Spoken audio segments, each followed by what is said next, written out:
everybody. Today we are reading Mr. Daydream, which is book 13 of the complete Mr. Men collection by Roger Hargreaves. And I just want to say a quick hello to Freddie and Georgina, and also Hugo and Ruben. And if there are any other children who'd like me to say hello to them, let me know. And also if it's anyone's birthday, let me know. So I have my usual friends with me, Sean the sheep and Molly the mummy with her little baby bear. So everyone get cozy and tucked up, and the story of Mr. Daydream shall begin.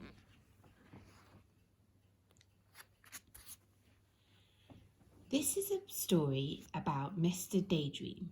You know what he looks like, don't you? Because you've seen his picture on the front of this book.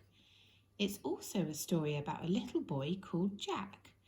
And you don't know what he looks like, so here's a picture of him.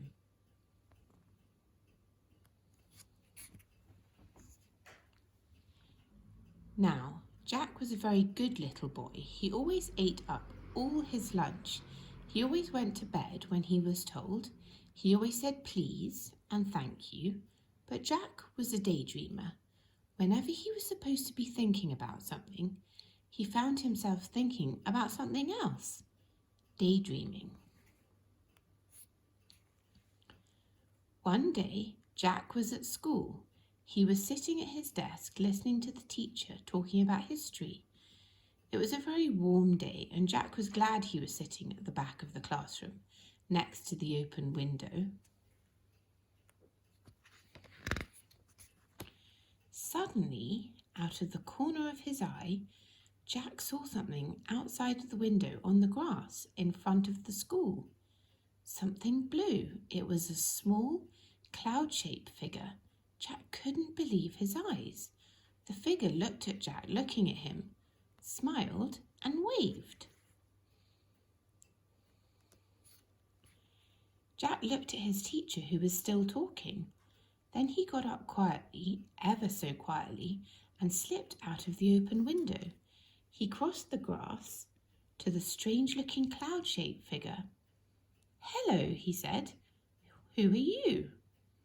"I'm Mr. Daydream," said the figure. "What's your name?" "Jack," said Jack. "I'm going off on an adventure," said Mr. Daydream to Jack. "Would you like to come with me?" "Oh, yes, please," replied Jack. "Very well then," said Mr. Daydream, and putting 2 fingers in his mouth, he let out the loudest whistle Jack had ever heard in his whole life. A huge bird swooped down out of the sky and landed beside Jack and Mr. Daydream. "Come on," said Mr. Daydream to Jack, and climbed onto the bird's back. Jack climbed on too. It was a really enormous bird, and there was plenty of room for both of them. "Hold on," said Mr. Daydream. Jack held on tight. The huge bird flapped its huge wings, and suddenly they were high up in the air. They flew faster and faster over the countryside. They flew over fields and farms and towns and hills and trees and valleys until they were far, far away from Jack's school. It was very exciting. Mr. Daydream turned to Jack. "How'd you like to go to Africa?" he shouted. They were travelling so fast now, Jack just nodded his head and held on even tighter, and they flew across the sea. Suddenly, it seemed in no time at all, there below them was Africa. The bird landed in a jungle clearing, and Jack and Mr. Daydream climbed off the bird's back. It was very hot. "Come on," said Mr. Daydream to Jack. "Let's go and explore." So off they set, pushing their way through the jungle. Suddenly, in the middle of the clearing, they saw an elephant. "Hello, Mr. Daydream," trumpeted the elephant down its trunk. Would you like a lift? Yes, please, replied Mr. Daydream, and the elephant reached out his trunk, picked him up, and then put him on his back. Then he reached out his trunk again, picked up Jack, and put him on his back. It was very high. The elephant carried them through the jungle until they came to a river. Then he set them down on the ground, said goodbye, and went off back into the jungle. How are we going to cross the river? Jack asked Mr. Daydream. Perhaps I can be of assistance, wheezed a particularly oily voice coming from the river. They looked, and there was a crocodile. Use my back as a bridge, suggested the crocodile. It was very helpful. They were halfway across the river on the crocodile's back when the crocodile grinned a rather nasty grin, all teeth and no smile, then flicking his enormous tail and shooting Jack and Mr. Daydream up into the air, the crocodile opened his horribly large mouth and waited. It was very frightening. Oh dear, gasped Jack as he looked down at that enormous mouthful of teeth. Oh dear, oh help!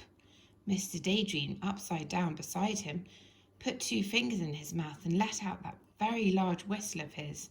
Suddenly, just as the crocodile's mouth was about to go snap, the big bird swooped down out of the sky. Mr. Daydream and Jack landed right on the bird's back. Whoo, said Jack. Bother, said the crocodile. Well, I promised you an adventure, didn't I? Grinned Mr. Daydream. You certainly did, said Jack. And now, said Mr. Daydream, I think we will go to Australia. And they did. And Jack learned to throw a boomerang so that it always came back to him.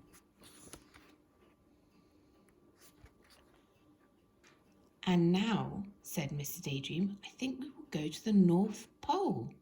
And they did. And Mr. Daydream fell right up to his middle in a snowdrift.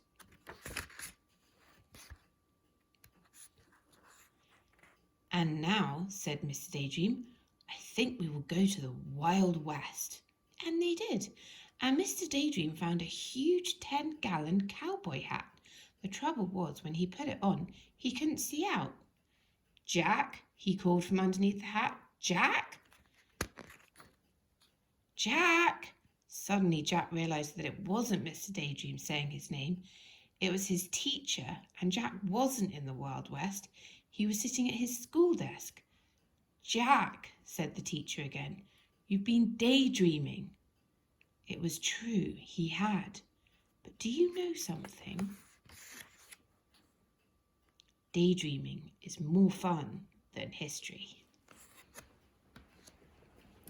So that's the end of the book today, and the next story will be Mr. Forgetful. So see you soon.